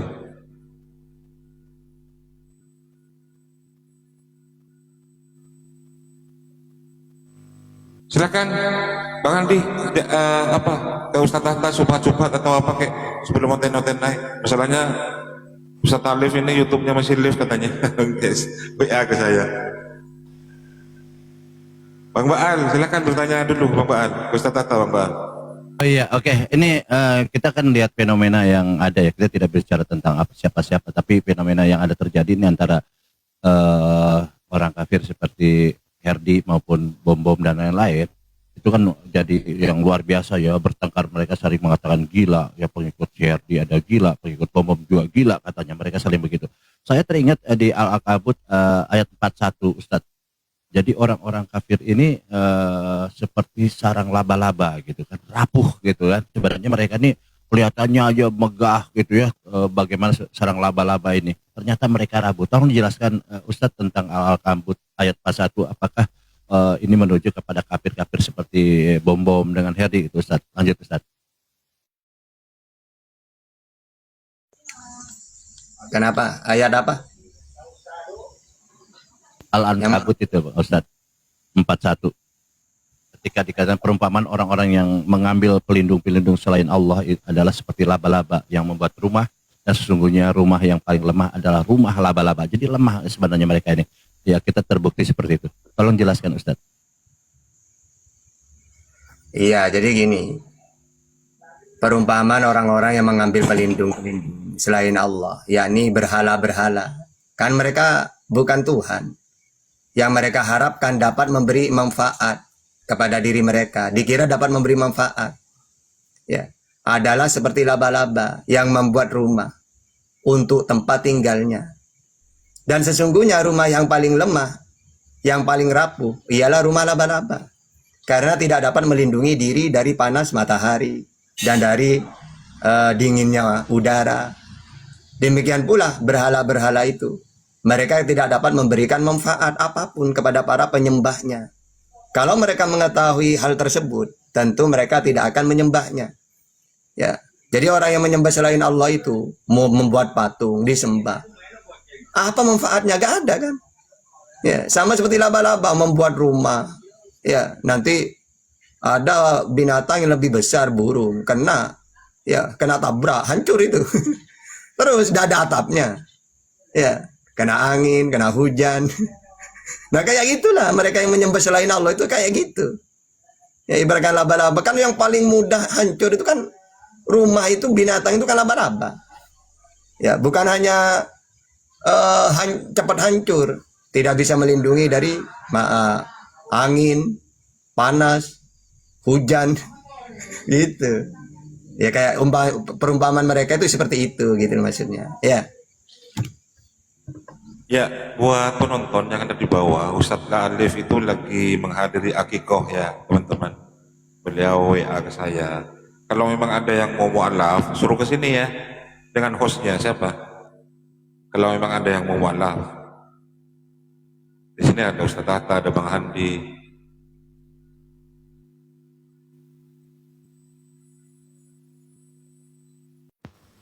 Ustadz, yang berlutut selamanya nak di neraka siapa Tad? Ya pokoknya penghuni neraka itu ya orang-orang kafir yang kekal. Tapi nanti ada tingkatannya. Paling bawah ya paling panas jahanam. Naik Jaspen, naik lagi Bang Jaspen. Sudah ada Gerunda, ada Bang Handicap di sini. Dia kan selalu bilang gini Tad, mendatangi kamu nanti umat Islam itu, saya nggak mau masuk Islam, udah dipasti kita mendatangi neraka gitu loh. Nah, itu kan selalu bikin takut dia memeluk Islam Ustaz. Percuma saya masuk Islam, nanti juga mendatangi neraka kan gitu. Gimana jelaskan itu Tad? Ya makanya memang semuanya kan di situ kan sirot sebenarnya. Sama dengan ada orang udah ada jembatan mau ke Suramadu itu, mau ke Madura kan lewat jembatan itu semuanya kan, setiap orang yang mau ke Suramadu ya lewat jembatan Suramadu. Nah semua orang yang mau ke surga lewat sirot, tidak bisa selain itu. Cuma yang bisa lewat itu 72 orang bertakwa. Nah mereka yang tidak bertakwa ya semuanya masuk ke neraka itu. Wong neraka ada di bawah, di bawahnya Sirat itu. Sirat itu kan jembatan. Maksudnya mendatang itu pasti melewati itu. Cuma ada semua orang bisa lewat. Ya kecuali orang bertakwa 72 gitu loh. Makanya di ayat 69 itu semua manusia di situ.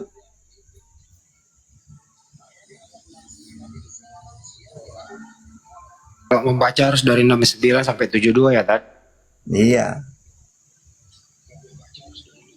Tapi sebagian orang-orang kan ngambil itu doang, nggak ngambil atas bawahnya gitu. Pokoknya kamu muslim ya mendatangi neraka gitu kan. Ini Aladin, ya silakan Aladin. Sudah ada Bang Hendi.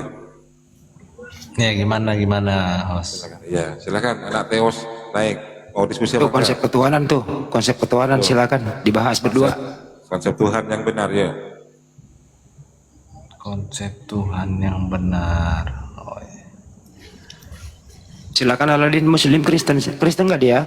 Aladin. Kristen lah Bang Hendi. Kristen. Alhamdulillah Kristen. Waduh. Mana aku alhamdulillah sih. No. Ngerti nggak arti alhamdulillah? Salahnya Alhamdulillah nggak ngerti artinya. Alhamdulillah itu. Kalau alhamdulillah itu Muslim. Jadi bahasa itu sudah beragama gitu. Di mana ada alhamdulillah di kitabmu? Coba. Lanjut. Ayo, silakan. Konsep ketuhanan yang diajarkan Yesus seperti apa dan siapa? Silakan. Selesaikan dulu itu, kok bahasa itu sudah beragama itu. Nah, kamu mau ke sini mau gimana? Mau dialog? Enggak paham Bible? Hah? Emangnya kamu udah kenal Tuhan? Emangnya Yesus udah memperkenalkan siapa Tuhan yang benar gitu? Kalau umat Islam kan kenal banget pakai data kita. Oh iya, coba kau silakanlah perkenalkan Tuhan. Jadi dalam Islam itu Tuhan itu Allah, alhamdulillahirabbil alamin, segala puji bagi Allah, Tuhan seluruh alam. Nah, karena Tuhan itulah Allah satu-satunya, maka Dia yang harus disembah, jangan yang lain. An-Nisa 36, wa'budullah wa la tusyriku bihi syai'a. Karena Allah itu Tuhan, Dialah pencipta langit dan bumi. Ibrahim 32, Sajadah ayat 4, Al-A'raf 54, Yunus ayat 3. Dialah yang Esa, Qul huwallahu ahad. Tiada Tuhan selain Dia. Atau Qur'an 13, Al-Mu'minun 116. Yang tidak kelihatan, Al-An'am 103. Terus yang tidak serupa dengan apapun, Asy-Syura ayat 11. Nah, jadi jelas Tuhan kami itu yang Maha Kuasa, Ali Imran 189. Walillahi mulku samawati wal ardh wallahu ala kulli syai'in qadir.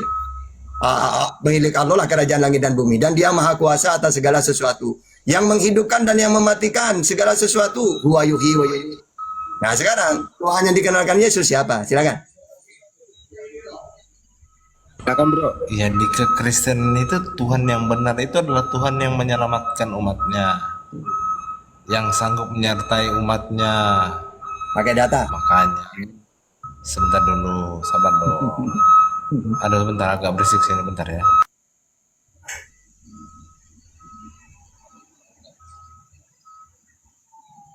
Nggak bisa mereka.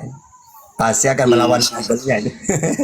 Kau nggak bisa opening statement, opening tuh saya Kristen, Tuhan saya ini namanya, sebagaimana tertulis di sini. Itu loh. Habis itu nanti setelah opening statement saling menanggapi. Nah, baru berargumentasi berdasarkan data. Baru kemudian ada tanya jawab. Mantap. Sesudah tanya jawab ada kesimpulan. Baru kemudian saling pamit. Susah amat sih diskusi kayak gitu. Iya bentar, tadi ada mobil sih, makanya agak berisik. Oh. Ya kalau kekristenan itu kan, makanya saya bilang Tuhan yang benar itu di dalam kekristenan itu Tuhan yang menyelamatkan umatnya. Makanya di Yesaya 43 di ayat 11 itu kan jelas itu, dia katakan akulah Tuhan. Siapa namanya Tuhan itu? Siapa namanya Tuhan itu? Nah, jangan kemana-mana dulu lah. Ini kan kau bertanya tentang konsep, bukan bertanya nama gitu loh. Ya konsep itu udah menyangkut nama Tuhannya. Ya silakan, Tahta. Nggak perlu panjang lebar. Nanti poinnya Ya udah, kita Ustaz Tata lagi silakan. Ya udah, Ustaz Tata lagi silakan. Kan sudah tadi Ustaz Tata memperkenalkan diri Tuhan. Ya, jadi Tuhan kami Allah Segala puji bagi Allah Tuhan seluruh alam. Ya jadi Tuhan kami ya Allah itu yang menciptakan langit dan bumi. Ibrahim 32 Sajadah ayat 4, Al-A'raf 54, Yunus ayat 3. Yang disembah An-Nisa 36. Yang tidak kelihatan Al-An'am 103. Yang tidak serupa dengan apapun Asy-Syura ayat 11. Yang Esa Al-Ikhlas ayat 1. Yang Maha Kuasa Ali Imran 189. Yang menghidupkan Huwa Yuhyi wa Yumit, yang mematikan juga Allah.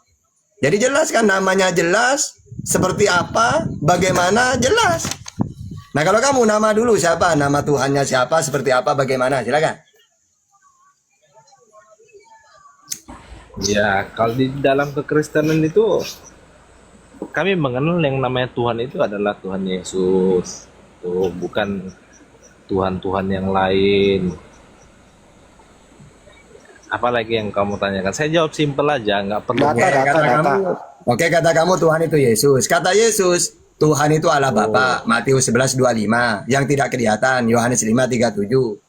Yang satu, Markus 12:29. Loh, kata Yesus kok Allah Bapa yang Tuhan, bukan Yesus?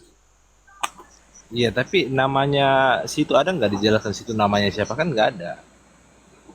Nah, terus itu deklarasi Makanya kan Tuhan Allah di kita itu Yohanes gimana? 10 situ kan Tuhan Yesus mengatakan, aku dan Bapa itu satu. Oke, bagaimana dengan Yohanes 17 ayat 21? Yohanes 14 ayat 20. Aku Bapa mereka satu. Berarti mereka Tuhan juga.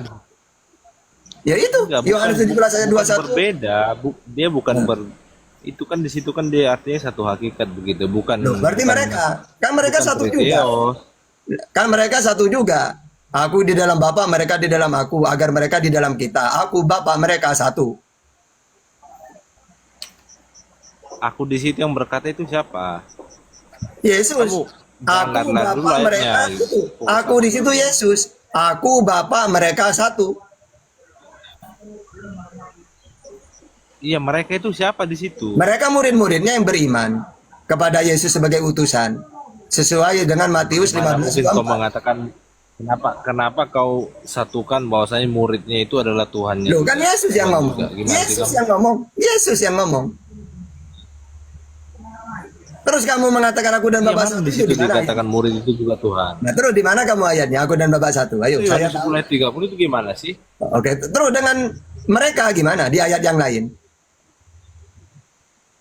Yohanes 17 ayat 21, Yohanes 14. 20. Ayat yang kamu bawa itu kan itu tidak berbicara tentang murid itu satu dengan Tuhan, tidak. Loh, tapi kan satu dengan Bapa. Mana Walaupun di situ dikatakan emangnya di murid itu ayat satu? emangnya dalam Yohanes 10 ayat 30 aku dan Bapa satu sama-sama Tuhan gitu kan enggak juga. Cuma Iya, satu tapi gitu di situ doang. kan Yesus itu kan menjelaskan tentang dirinya dengan Sang Bapa. Bukan Bapa dan dengan Yesus itu sama apa beda? Nah, berbeda dengan di Yohanes tadi, Yohanes 17. Ya udah sekarang gini aja, coba Tuhan yang benar menurut Yesus siapa? Ayo. Kalau menurut Islam Nabi Muhammad Dalam keadaannya Allah. sebagai manusia. Ya terserah, yang penting pakai data. Coba Tuhan yang benar menurut Yesus kan satu. Siapa itu? Ya, Yohanes 17 ayat 3. Siapa? Allah. Ya, Yohanes 17 ayat 3. Ya Allah. Terus Yesus sendiri di situ, di ayat situ sebagai apa? Utusan. Ya sudah. Kenapa kamu mentuhankan dia? Udah tahu Ya, kamu itu Yesus itu utusan. Allah. Oke, Yohanes 1 ayat 1 terima enggak? Kamu terima enggak? Iya, terima sebagai utusan Yesus. Oh. Loh, Yohanes 1 ayat 1 kok sebagai utusan, gimana sih kamu? Oh, Yohanes 1 ayat 1. Pada mulanya firman bersama-sama dengan Allah gitu. Apa itu firman? Coba firman itu apa? Pakai data. Gimana? Apa artinya firman itu kan itu? perkataan Allah. Di mana datanya? Itu sabda Allah. Oke, ini yang namanya sabda itu menjelma atau didengar Allah itu oleh Yesus? Gimana? Kata Yesus, itu kan dalam Yohanes. Tapi kata Yesus tidak pernah mengatakan dirinya firman jadi manusia. Yang dia katakan, aku manusia menerima firman. Yohanes 3:34, Yohanes 12:50, Yohanes 17 ayat 8. Menerima firman dia. mendengar malah. Kan yang Mana dia mendengar firman? Yohanes 15:15, Yohanes 8:40, Yohanes 8:26, Yohanes 5:30, mendengar firman dia. kan yang mengatakan Yesus itu firman kan itu memang benar itu memang muridnya yang menuliskan. Tapi kan Yohanes ini kan muridnya Yesus, jadi otomatis Kalau menurut Tuhan Yesus sendiri yang mengajarkan kepada mereka, nggak mungkin. Ya kalau menurut Yesus orang dirinya lain. firman. Enggak, kalau menurut Yesus sendiri yang ngomong dirinya firman atau dia yang menerima firman. Dia menerima firman juga itu ada. Terus mana ucapan Yesus? Aku firman jadi manusia. Mana ucapan Yesus? Loh, itu Yohanes 1 ayat 1 itu. Siapa yang ngomong di situ? Ya muridnya. Kok ketawa? Ya, Yesus sendiri ngomong gimana? Kalau Yesus sendiri yang ngomong. Ngomongnya bagaimana? Ya, kalau dia kan sendiri Yohanes itu kan muridnya menerima sendiri. firman. Dia menerima muridnya firman. sendiri. Bang, kenapa Anda yang sewot Kristen menuhankan Yesus? Ya, satu-satu. Kalau kalian mau mentuhankan Yesus juga apa-apa, tapi jangan pakai Bible. Debat dengan saya kamu. Kok kau yang ngatur kami? Ya, itu kan Bibel kami. Aneh Anda itu. Gini Tata gini. Mau Gimana, kita bahas ini aja. Moral Paulus dengan Nabi Muhammad. Oke, selesai dulu ya. Ya silakan pakai data. Ya, akan saya sebutkan moralnya Yesus, Paulus dengan Nabi Muhammad. Ya. Nah, pakai data. Ya, jadi gini, Nabi Siti Aisyah pernah ditanya oleh sahabat, wahai Siti Aisyah, ya, fakultu ya ummal mukminin, ambiuni an khuluqu Rasulullah sallallahu alaihi wasallam. Ceritakan kami tentang akhlaknya Nabi Muhammad. Lalu Siti Aisyah menjawab, emangnya kamu tidak pernah baca Quran? Ya saya baca ya wahai Aisyah. Nah itulah akhlaknya Nabi. Oh berarti akhlaknya Nabi seperti di Al-Quran. Apa ajaran dalam Al-Quran? Nabi tidak pernah berkata kasar. Ali Imran 159. Fabima rahmati minallahi lintalahum walau kunta faddon qalidul qalbi lam faddu min haulik. Nabi juga tidak pernah marah sebagaimana Ali Imran 134. Alladzina yunfikuna fi syarra'i wad dharra'i wal kadhimina al ghaid wal 'afina 'anil nas. Nabi juga berbaik kepada orang lain. An-Nisa 36. Wa abudullah wa la tusyriku bi syai'a wa bil walidaini ihsana wa bidil qurba wal yatama wal masakin. Nabi juga tidak pernah sombong. Luqman 18. Wala tusair khaddaka linnasi wala tamshi fil ardi maraha. Nabi juga selalu memaafkan kesalahan orang lain. Al-A'raf 199. Khudil afwa wa'mur bil urf wa'rid anil jahilin. Nabi juga selalu berbicara dengan nada halus dan sopan. Toha 44. Rendahkanlah suaramu. Jadi Nabi tidak pernah teriak-teriak. Luqman 19. Bahasa ayat 1 dengan 2 itu gimana? Nah, sekarang coba kamu ini bisa saya sampai ribuan bisa akhlaknya Nabi. Nah, sekarang coba Iya, akhlaknya kan Paulus kamu berapa? begini. Udah, Kamu sekarang akhlaknya Paulus gimana? Silakan.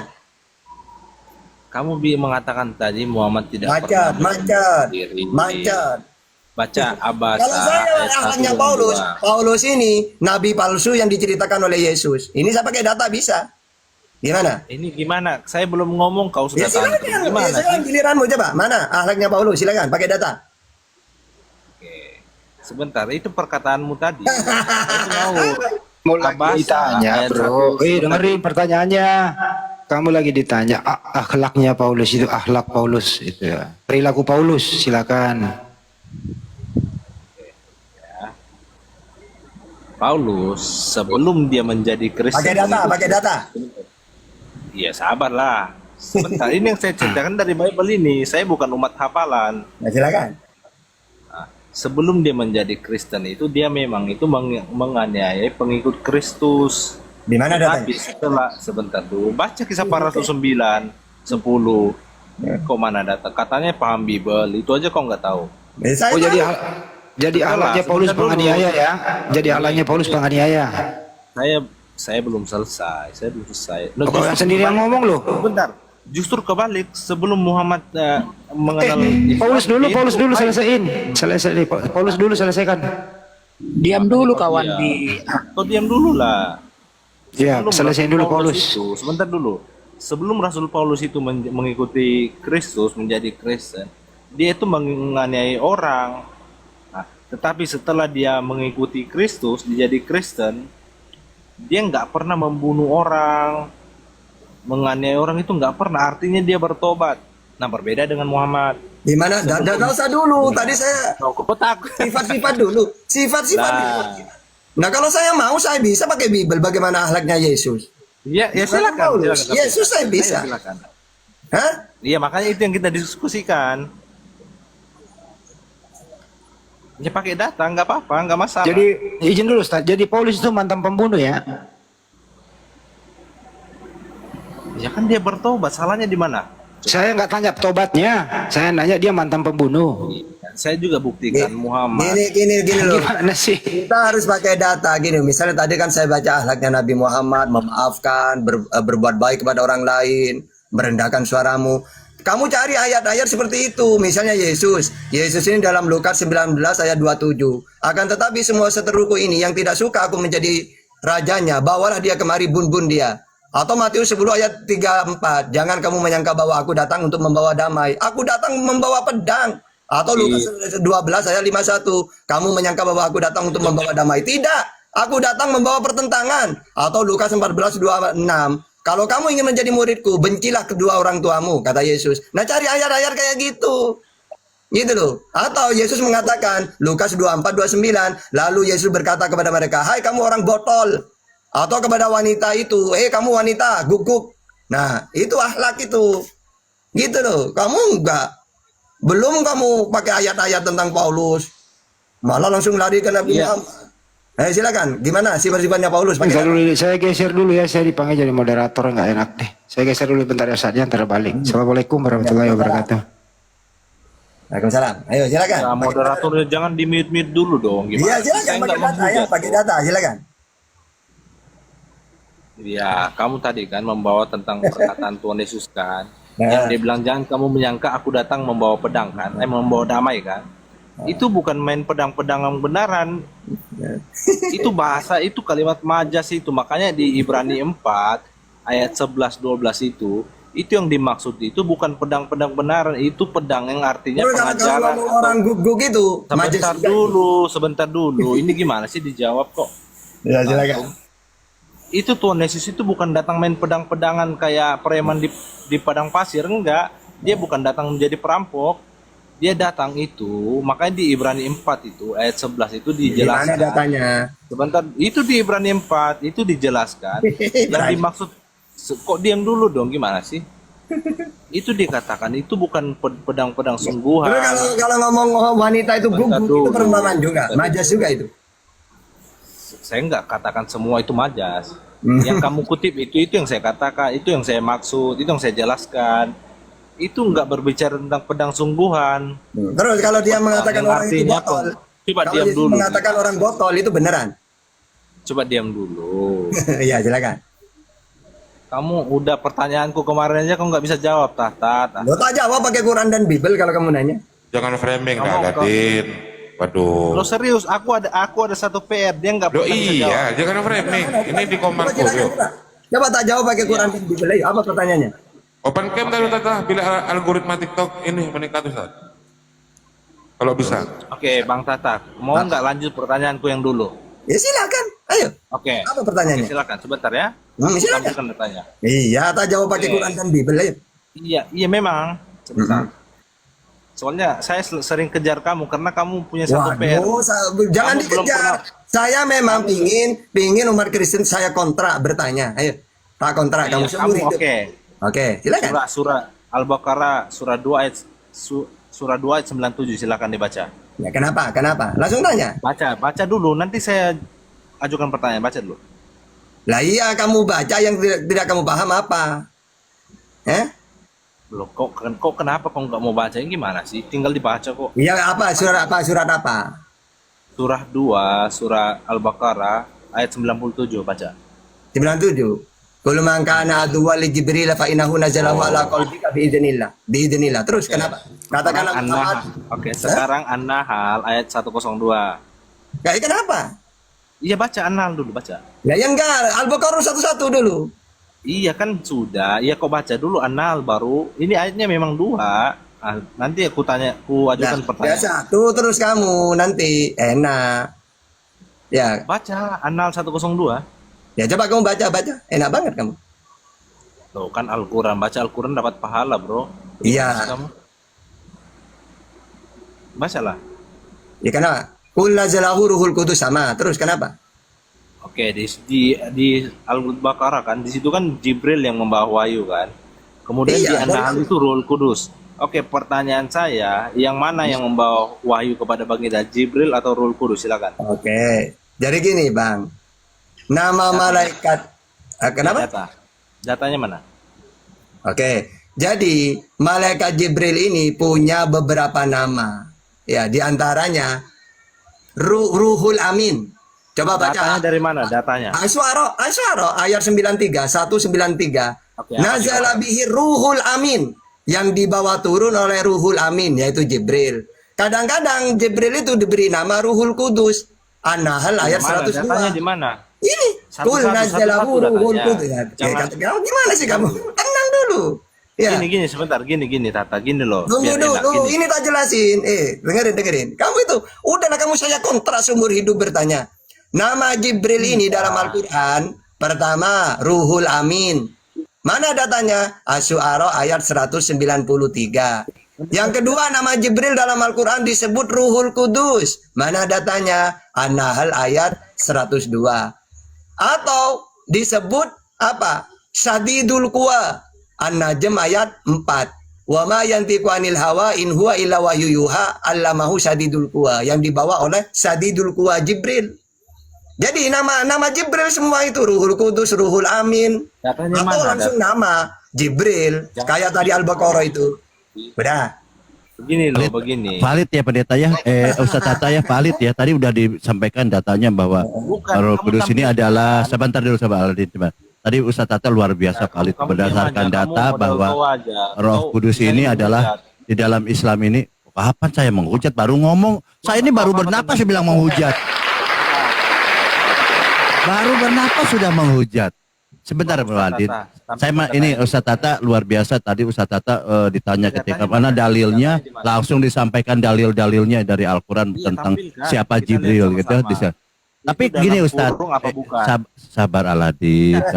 Tetapi Ustaz Tata di dalam Bible pun bahwa dikatakan bahwa Roh Kudus ini adalah malaikat. Di Bible ini maaf ya, kita tidak bisa menafsir, menjelaskan, framing atau menghujat. Ternyata di Bible pun dikatakan adalah malaikat. Kamu nggak tahu apa-apa tentang kitabmu, bro. Saya sabar dulu. Saya ini sedikit aja. Dari tadi kan saya ini. Dia Ustaz. Iya, hargai Ustazmu. Enggak, jadi tadi Ustadz Tata luar biasa ya teman-teman yang di bawah. Ustadz Tata menyampaikan ketika di mana dalilnya, ternyata datanya disampaikan sama Ustadz Tata karena berdasarkan penjelasan Ustadz Tata tadi itu luar biasa. Ini juga diakui oleh Bom, oleh Edis, oleh semua bahwa Ustadz Tata ini memang smart ya, pintar, cerdas, memahami perjanjian lama, perjanjian baru, Al-Quran luar biasa. Tetapi kembali lagi Ustadz, bahwa di Bible ini dikatakan bahwa Roh Kudus ini malaikat. Ya, malaikat itu dikatakan, Jibril ini dikatakan malaikat penyampai firman ya. Karena di Bible dikatakan begitu, bahwa malaikat adalah penyampai firman. Oh, berarti betul, luar biasa nih. Tetapi di dalam, maaf ini menurut ajaran Samawi ya, bukan ajaran Kristen. Kalau Kristen kan Roh Kudus ini kan yang melayang-layang, merpati, apa coba itu ya. Tapi kalau di dalam kita pakai data ya, izin saya bawakan data sedikit ya Ustadz ya, kita komparasi aja. Islam tidak boleh menafsir, saya bilang. Jadi sebentar Bang, sabar Bang. Jadi kita pakai data aja bahwa ternyata malaikat ini pembawa firman Tuhan. Jadi yang datang kepada Musa, yang kepada ini ternyata malaikat, saya bilang penyampai, luar biasa. Sebentar ya, kita pakai data ya. Diskusi sama Ustadz Tata. Iya sebentar, kita kan edukasi. Nah, di sini kita berani bahas kitabmu, kau nggak tahu apa-apa. Jadi kenapa di Bible-nya dikatakan malaikatnya apa gitu kan? Sama Ustadz Tata. Panik. Enggak. Jadi sama sedikit aja, kau nggak tahu apa-apa soalnya tentang. Iya, sebentar. Ya saya mau mengiyakan. Iya, saya sama Tata aja. Iya, sebentar ya. Nanti dilanjut. Pertanyaan kamu sudah dijawab pakai data, sudah selesai. Tinggal Bang Baalai silakan. Iya, sebentar saya diizinkan oleh Ustadz Tata, tolong dihargai Ustadz Tata lah, Ustadz saya ini. Ya jadi di sini Ustadz Tata mengatakan bahwa Roh Kudus ini malaikat. Lalu apa? Gabut ya. Kenapa kalian takut dengan pertanyaan saya? Iya. Ya, jadi teman-teman luar biasa ya Ustadz Tata ini ketika ditanya mana datanya, langsung dijabarkan itu. Karena Bom, Edis, RK semua mengatakan bahwa Ustadz Tata ini smart, pinter, cerdas, handsome katanya, ganteng, kacamatanya kacamata orang pinter, ini bukan kacamata abal-abal ini ya, luar biasa Ustadz Tata ini ya. Boleh saya tampilkan datanya di ini boleh ya? Boleh. Oh, saya sampaikan datanya. Maaf Ustadz, kita ini kan harus edukasi. Karena kenapa Kristen ini minoritas terus gitu kan, kasihan nih mereka ini kan tidak paham Bible, karena ya itulah saya bilang. Ini ada Jangan lama-lama. Saya salam untuk semua lah. Saya selamat malam ya untuk semua. Ya. Oke, lanjut Ustadz Tata, nih ada yang salam dulu, sapa dulu Ustadz Tata yang salam. Gantian Bang Marcel ya. Ya, saya sebagai tamu yang baru datang kan harus wajar menyalami semua lah. Katolik Bang Marcel. Ya? Katolik? Enggak. Dan mau Protestan. Katolik, mau Kristen, enggak. Saya enggak peduli. Saya poinnya cuma Kristen aja. Oh, gak ada denom berarti? Ya, kayak orang bilang apa ya? Denomisasi lah, denomisasi. Indomisasi, iya. Iya, lanjut. Lanjut Bang Bal. Silakan, ada yang mau ngomong silakan. Gimana Bang Tata? Coba Ustaz Tata tampilkan ayat tadi. Biar Boleh saya lanjut sedikit Ustadz Tata ya? Ya. Nah, kita mulai dari perjanjian lama ya. Ya, katanya saya menghujat, padahal saya tidak menghujat loh. Baru bernapas dibilang menghujat katanya. Tunggu dulu Bang Aladin, biar kamu tahu. Tadi kan kalau dalam Al-Quran saya sebutkan ayat-ayatnya. Nama malaikat Jibril itu Ruhul Amin, Ruhul Kudus. Nah sekarang biar kamu dari Bible biar tahu juga. Silakan Bang Baal. Ayo. Oke ya. Jadi kita baca di Mazmur 91 11-12 dikatakan begini ya. Ini ajaran orang Yahudi ya. Kalau Kristen kan bukan orang pengikut Yahudi, dia memang agama sesat ya. Kata Yesus juga mereka ini penyesat gitu. Di Mazmur 91 dikatakan sebab malaikat-malaikatnya akan diperintahkan kepadamu untuk menjaga engkau dari segala jalanmu. Jadi memang di malaikat ada perintah dari Tuhan gitu kan, penyampai. Lalu di ayat lain dikatakan di Kisah Para Rasul ya. Di Kisah Para Rasul 7 nomor 53. Kamu telah menerima hukum Taurat. Ingat ya. Kamu telah menerima hukum Taurat yang disampaikan oleh malaikat-malaikat. Nah, saya ulang ya. Jadi di sini kamu telah menerima hukum Taurat. Bukan Bible. Kalau Bible kan ajaran ini Yesus yang palsu. Maaf ya, jangan menghujat karena kalian kan minoritas. Yang minoritas sabar aja, jangan sakit hati. Nah, di Kisah Para Rasul 7 nomor 53. Kamu telah menerima hukum Taurat yang disampaikan oleh malaikat-malaikat, akan tetapi kamu tidak menurutinya. Nah, betul.